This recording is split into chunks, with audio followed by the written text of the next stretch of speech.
O Zemunu ne bih puno govorio, ja sam ubeđen da ćemo tu da ostvarimo dobar izborni rezultat, sigurno barem duplo veći nego na prošlim izborima, ali tako je.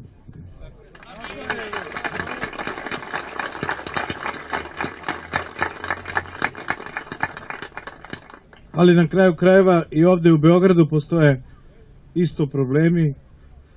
Centar Beograda, periferija Beograda, gradska naselja, sela, svuda mora da se stvore uslovi da postoji i ravnomeran razvoj unutar Beograda.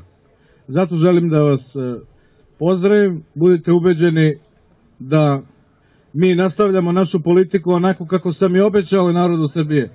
Da imamo jasnu politiku, da svi znaju šta radimo, da ništa ne krijemo od naroda i da narodu govorimo istinu. Da vodimo čvrstu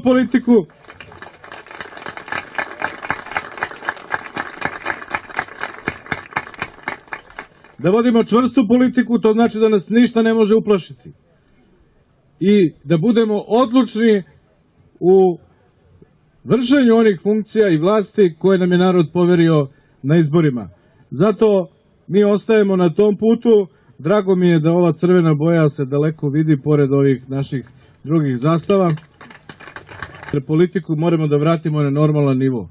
Da politika nije borba na život i smrt, nego da je borba da učinimo sve. Da naši mladi ljudi, da naša deca ne moraju da ginu za Srbiju, nego da žive i da rade za Srbiju ovde u našoj Srbiji. Sa srećom!